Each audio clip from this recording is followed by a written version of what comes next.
श्री शरद यादव जी।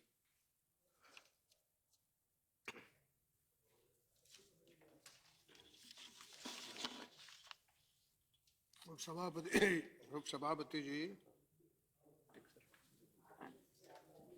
बहुत विस्तार से और बहुत सी काफी लोगों ने इस पे विस्तार से कहा है। मैं राष्ट्रपति जी के भाषण अभी जो उद्बोधन हुआ है उसके धन्यवाद के लिए खड़ा हुआ हूँ।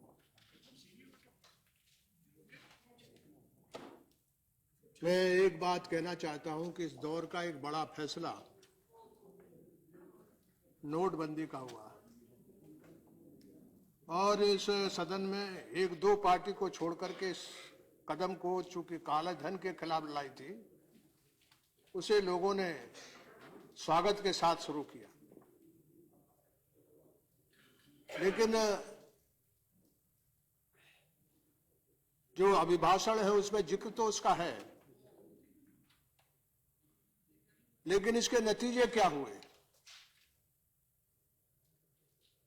कितना काला धन वो सरकार को बताना चाहिए कि आया, कितने नकली फर्जी नोट कितने मिले और बैंक में कितना पैसा जमा हो गया। अभी राजीव शुक्ला थे, उन्होंने काफी विस्तार से बताया कि किस किस चीज पर किस तरह से नुकसान हुआ। वो नुकसान सारी बात का मैं दोहराना नहीं चाहता। मैं इतना ही कहना चाहता हूं कि इस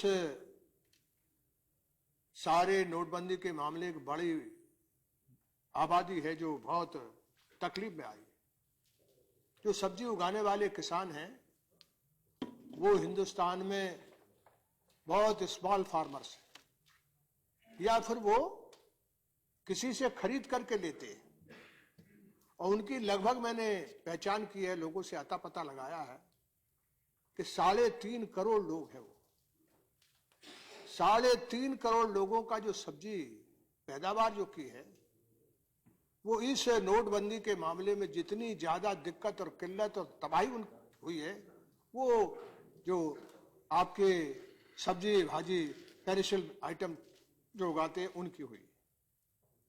कहीं इस पूरे के पूरे यानी किसानों का चर्चा होता है, लेकिन ये किसान जो है बड़ी तादाद में, बड़ी संख्या में, और ये बड़ा मतलब पैसा लगता है इसके उत्पादन में। लोग जो है वो खेत में ही सड़ गया, बाजार में लाए है तो उसका किराया तक नहीं चुका पाए।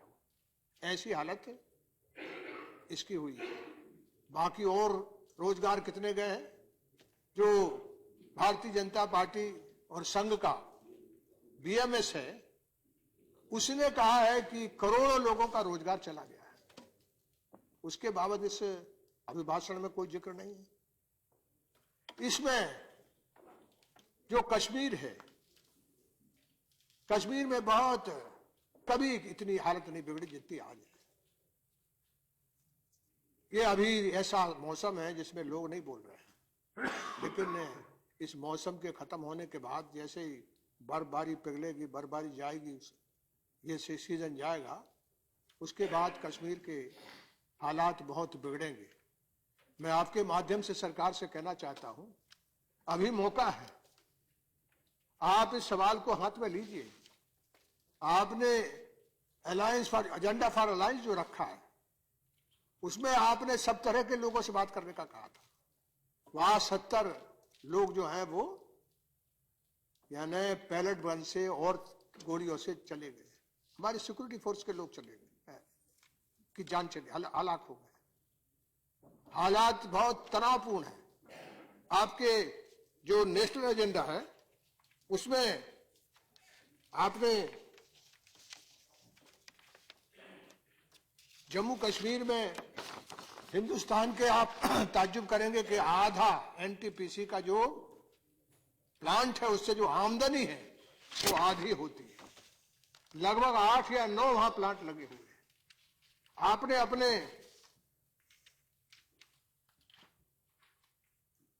एजेंडा फॉर अलायंस में आपने कहा था कि हम जो एनटीपीसी के पास जो प्लांट है वहां पानी आप रोक नहीं सकते, अंतरराष्ट्रीय समझौता है, वहां पानी को रोक नहीं सकते आप, इसलिए बहते हुए पानी से ही आप लाभ ले सकते हैं।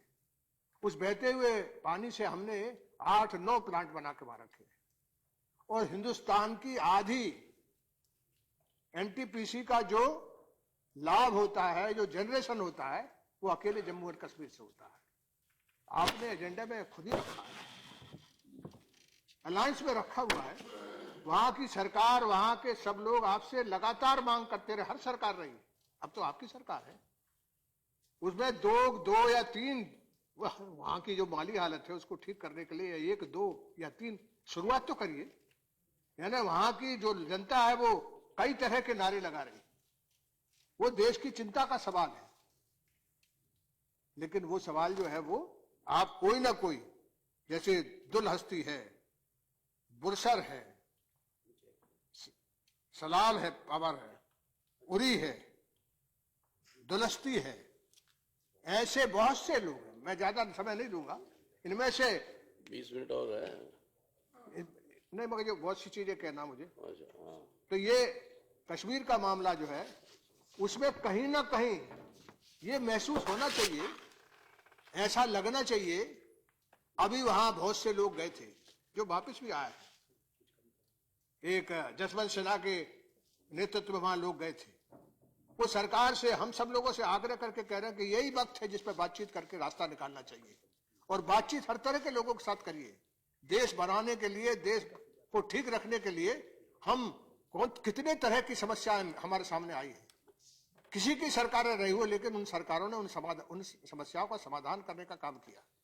लेकिन अकेला इस बार जो है वो आपने कश्मीर के मामले में आपने सारा का सारा जो अलायंस किया, उस अलायंस में जितने भी सवाल रखे उसमें से एक बात पर भी कदम को उठाने का आपने काम नहीं किया।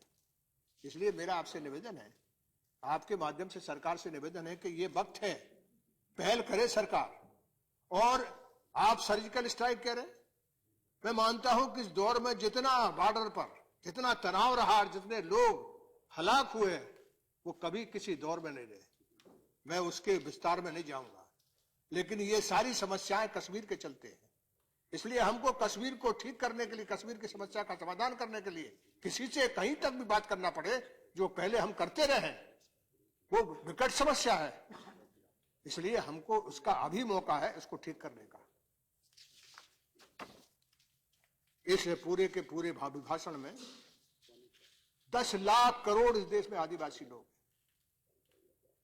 उपाध्यक्ष जी, मैं आपको बताऊं कि इस देश में हर तरह, किसान है, दलित है, मजदूर है, ट्रेडर्स है, सबकी आवाज है।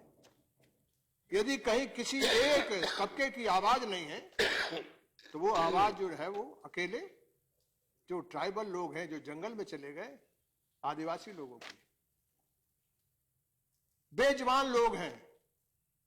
मैं आपसे कहूं कि कोई एक आदमी 10 करोड़ में जिस हालत में है उसका बयान करना, और उनकी कोई आवाज भी नहीं है, कोई इकट्ठे भी नहीं है, कोई ताकत उनकी है, यानी सामूहिक ताकत भी कोई नहीं है। कहीं आदिवासी जो उड़ीसा का वो अलग कहलाता, गुजरात का अलग कहलाता, आपका छत्तीसगढ़ का अलग तरह का नाम है उसके, आपके मध्य प्रदेश में अलग तरह के आदिवासी, उनके बावत शेड्यूल्ड 6 और शेड्यूल्ड 5 हमने आजादी के बाद बना के रखा है। आज तक उसको ठीक से हमने लागू नहीं किया। 1996 में हमने नया कानून बनाया कि पंचायत को पूरे अधिकार देंगे। और याद रखिए, हिंदुस्तान की संपत्ति और संपदा यदि कहीं सबसे ज्यादा है तो हिंदुस्तान के जहां आदिवासी बसे हुए हैं, और वो आदिवासी बसे हुए सतपुड़ा और मध्यांचल की रेंज में छोटा सा एक कानून जरूर बनाया सरकार ने, लेकिन उस कानून से उनको राहत मिलने वाली नहीं। यानी इनके प्रोटेक्शन के लिए राष्ट्रपति और गवर्नर के हाथ में अधिकार दिए हुए हैं, लेकिन राष्ट्रपति जिसमें मिला, आदिवासियों को लेकर के मिला, गवर्नर से मिला, गुजरात के गवर्नर से उनसे कई बार जाकर के आदिवासी मिले। यहां अहमद भाई बैठे हैं, उसी इलाके के रहने वाले जहां भील लोग हैं, वो कई दिनों से संघर्ष कर रहे हैं, कई दिनों से इसकी लड़ाई लड़ रहे हैं। लेकिन उनके जो हक और हकूक है, उनकी पंचायतों को, उनकी काउंसिल को अधिकार था कि कोई आदमी बाहर से नहीं आ सकता, कोई चीज भी, किसी तरह का खनन, किसी तरह के काम उनके बगैर अनुमति के नहीं हो सकते। लेकिन जारी है, उनको जो भी यहां से भारत सरकार से पैसा मिलता है उन तक नहीं पहुंचता है।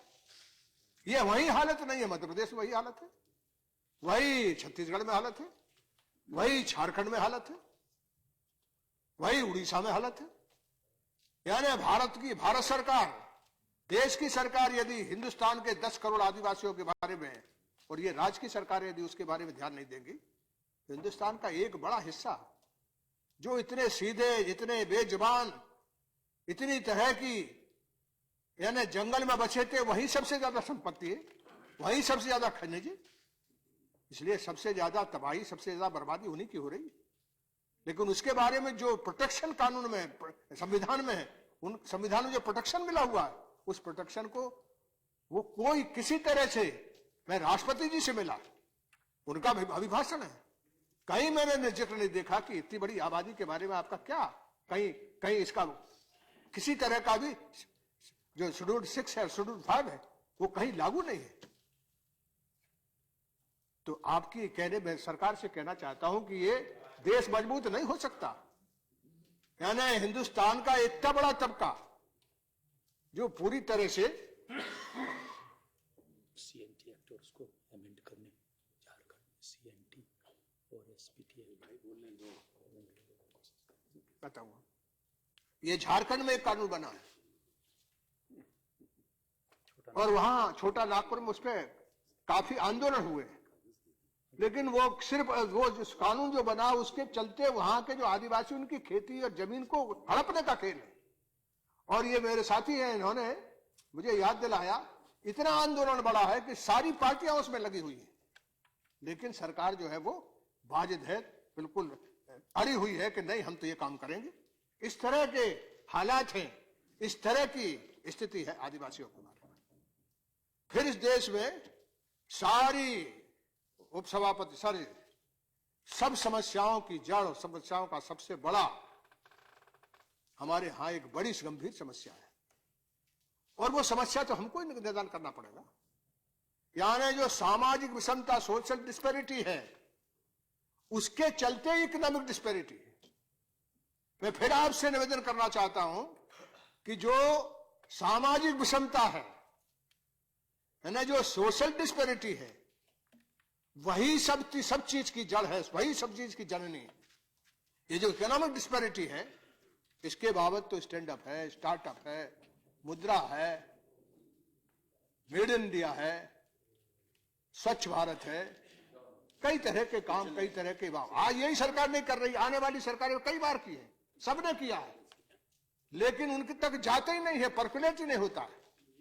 इसलिए कि पूरा का पूरा आप पूरे की पूरे देश की न्याय व्यवस्था, उसमें जो रविशंकर जी हैं, उन्होंने कानून लाए थे, वो नहीं चल पाया, कॉलोजियम चल रहा। मेरा तो ये मानना कि चाहे आपका सिस्टम है चाहे उनका सिस्टम, उसमें गरीब की कोई जगह नहीं है। न्याय उसको मिले कैसे? न्याय उसको मिले कैसे? सारे देश के जो न्यायालय हैं, चाहे वो हाई कोर्ट है और चाहे वो सुप्रीम कोर्ट है, सरकार बताने का काम करे कि जो वीकर सेक्शन के लोग, खास करके शेड्यूल कास्ट, शेड्यूल ट्राइब्स के लोग हैं, कितने लोग हैं उसमें, कितनी संख्या है उनकी। आप ताज्जुब मानेंगे कि हिंदुस्तान के संविधान में हिंदुस्तान का विशेष अवसर दलित को, आपके ट्राइबल को मिला। सुप्रीम कोर्ट की जो सारे के सारे कर्मचारी, सारे के सारे देश में हाई कोर्ट और सुप्रीम कोर्ट में जो वहां सर्विस में लोग आते हैं, जिनको लिया जाता है, उनमें एक में रिजर्वेशन नहीं, एक में आरक्षण नहीं। जो सदियों से लोग पिछड़े दबे कुचले लोग हैं, उनको सुप्रीम कोर्ट जो न्याय देता है, न्याय करता है, वो न्याय की संस्था जो है, वो अपने यहां न्याय करता है संविधान के साथ। एक दिन भी इस सदन में, एक बार नहीं कई बार यहाँ के लोगों ने सवाल को उठाने का काम किया एक दिन भी सरकार इसकी तरफ सचेत नहीं होती। क्यों नहीं कहती सुप्रीम कोर्ट से? ये संविधान के दायरे के बाहर सुप्रीम कोर्ट नहीं है, हाई कोर्ट नहीं है, क्यों वहां रिजर्वेशन को उन्होंने नहीं करके रखा है? जब वो रिजर्वेशन वहां नहीं देते, इसलिए रिजर्वेशन के खिलाफ कई बार हिंदुस्तान की समाज व्यवस्था के बारे में कुछ लोग तो जानते ही नहीं है, और कुछ लोग अपने जन्म के साथ जुड़े रहते हैं।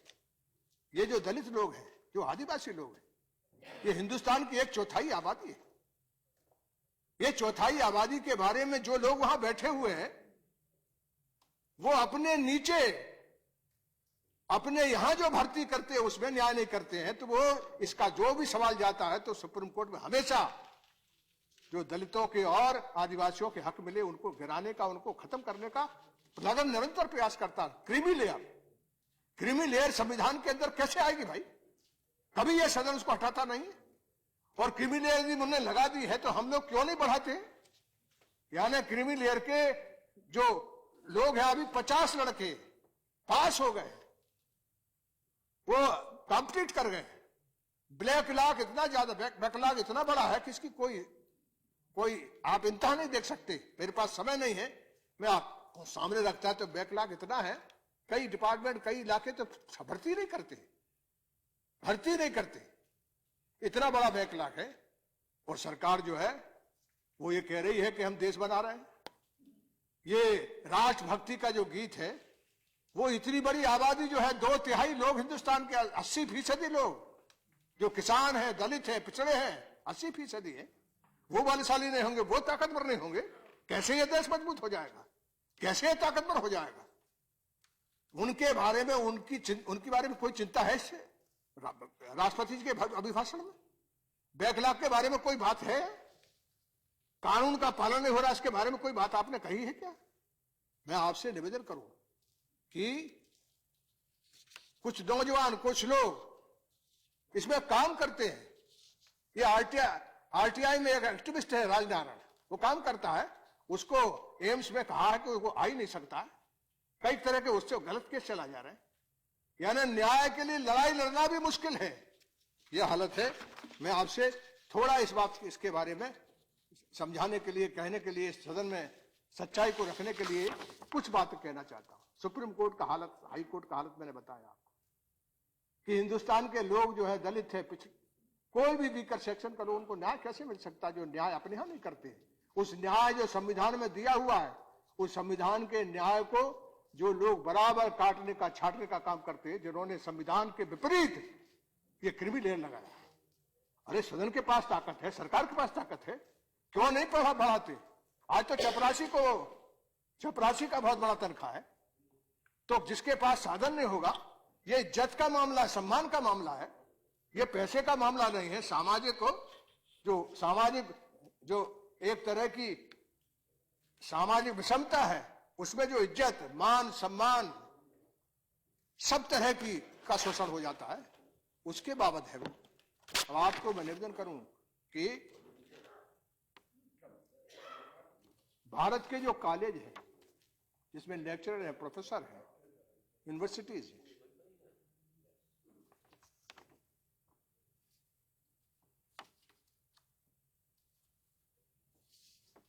जो उनमें जो है वो सिर्फ 100% लोग हैं, उनमें सिर्फ एससी के 7% और एसटी के 2%। हजारों हैं, लाखों पोस्ट है वो। 43 सेंट्रल यूनिवर्सिटी है,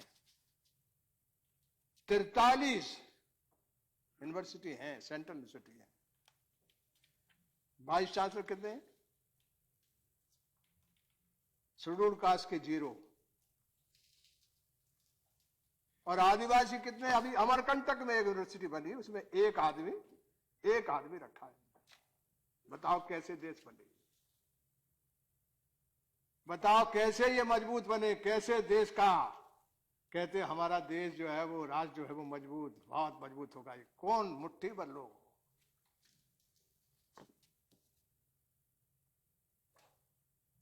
अब ये तंत्र जो चलाते, तो आपको मैं बताऊं कि मुनगेकर और पीएल पूनिया ने यहां जो पूछा है, उनके सवाल है, उनके सवाल का मैं जवाब यहां लिख रहा हूं।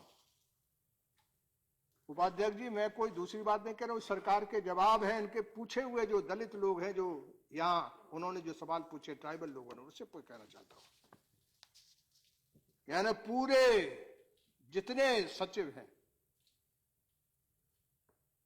यानी SC ST और OBC, मैं मानता हूं कि OBC के बारे में जो रिजर्वेशन हुआ है वो उसका उतने समय में उतने लोग नहीं आ पाए जो प्रमोशन वाला है। 70 सेक्रेटरी हैं, सचिव हैं, उसमें शेड्यूल कास्ट के 3 हैं और शेड्यूल ट्राइब्स के जो है वो 3 हैं। और मैं आपसे ये कहूं कि जो ट्राइबल है असली वो नहीं है। ये ज्यादा लोग नॉर्थ ईस्ट के और एक राजस्थान में मीना लोग हैं, वो ज्यादा कॉम्पिटिट करते हैं। ये जो असली आदिवासी हैं, जो विंध्याचल और सतपुड़ा की रेंज में बसे हुए लोग हैं, उनके एक भी आदमी इसमें कहीं है नहीं। संयुक्त सचिव जो है 278 है संयुक्त सचिव, 24 है SC, 278 में 24 है SC और शेड्यूल ट्राइब्स है 10 और OBC है 10। और सचिव मैंने कहा कि OBC एक भी नहीं है। रिजर्वेशन जब से लागू हुआ उसके पहले के जो लोग हैं उसको 1-2 हैं जो मुझसे मिले भी हैं। अब ये तंत्र है, इससे कैसे आप नोटबंदी को नीचे तक ले जा सकते हैं? ये जो आपका तंत्र है उसमें मैं आगे आऊंगा। सरकारी बैंकों के जनरल मैनेजर 436 पद है, 436। OBC उसमें 5, SC उसमें 14 ST उनमें 7, 463 436 में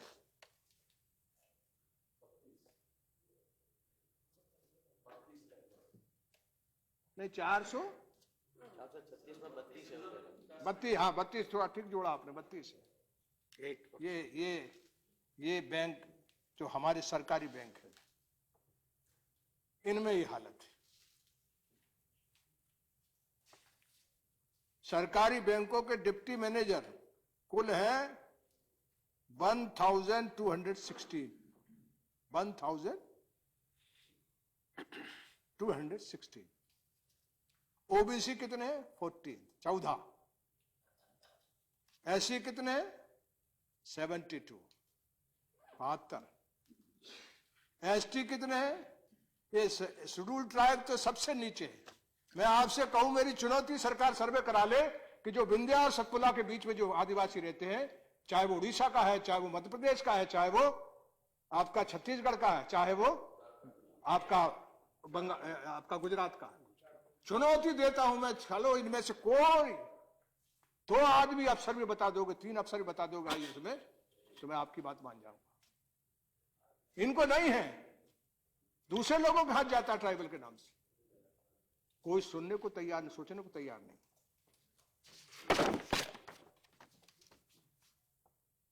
जवाहरलाल नेहरू यूनिवर्सिटी को बहुत बड़ा, हम लोग भी बहुत अच्छी यूनिवर्सिटी मानते हैं। मैं कई बार उसमें गया हूं, कई बार मेरा वो हुआ। उसमें जो प्रोफेसर है 100, उसमें SC के शेड्यूल्ड कास्ट के सिर्फ 9 है, शेड्यूल्ड ट्राइब का 0 है, OBC का 0 है।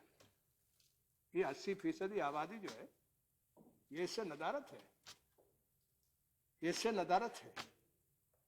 जो सबसे अच्छा, सबसे ज्यादा, यानी जिस यूनिवर्सिटी को यानी हिंदुस्तान में बहस के लिए, तमाम चीजों के लिए मोहब्बत करते हैं लोग, जिसमें बहुत सपने के साथ यूनिवर्सिटी पंडित जवाहरलाल नेहरू ने बनाई थी, उसमें ये हालत है।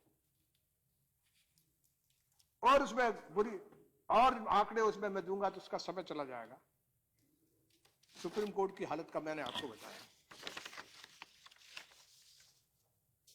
अब ये जो सोशल डिस्पेरिटी है, मैं आपके माध्यम से सरकार से पूछना चाहता हूं कि बताओ, इस सबसे ज्यादा सबसे गंभीर सवाल तो ये है, इस राष्ट्रपति के भाषण में, राष्ट्रपति जी के भाषण में सब चीज है, यानी थोड़ी थोड़ी जैसे हर सरकार में रहती, जैसे सरकार में कोई बड़ी बड़ी बात तो है ना। शरद जी, टाइम हो रहा है, संक्षिप्त कीजिए।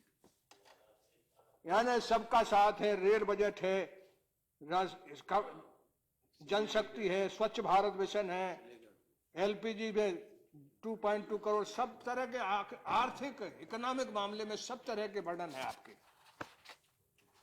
लेकिन जो सोशल डिस्पेरिटी, जो सामाजिक विषमता, सब तरह की आर्थिक विषमता की मैतारी है।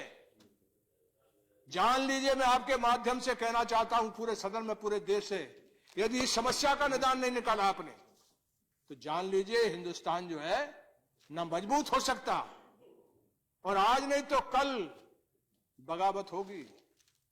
ये इंसानों की संतान है, आज दुनिया बदली है, ये ऐसे ही नहीं खड़े रहेंगे, ऐसे ही नहीं देखते रहेंगे। इनके वो सदन तो काफी, उसमें संख्या भी ज्यादा है और एक तरह से उसमें एक संतुलन भी है, लेकिन जहां रिजर्वेशन नहीं है तो यहां संतुलन नहीं है। मैं यही कहूंगा अंत में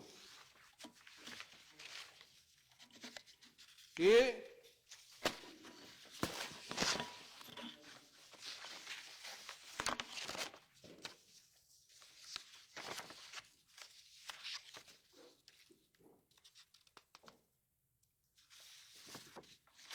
इस सदन में जब संविधान सभा का समापन हो गया और बाबा साहब अंबेडकर का जब भाषण हुआ तो उस दिन उन्होंने ये चेतावनी दी थी जो मैं आपको पढ़ के बता रहा हूं।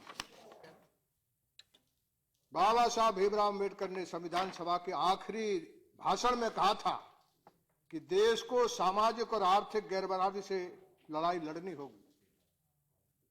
देश को सामाजिक, आर्थिक, एक तरफा आर्थिक मामले में तो थोड़ा बहुत चलता है, लेकिन सामाजिक मामले में बिल्कुल ही हम सोचते भी नहीं, समझते भी नहीं, ना हमारा हृदय बोलता है, ना हम कभी। और जो पूरा तंत्र है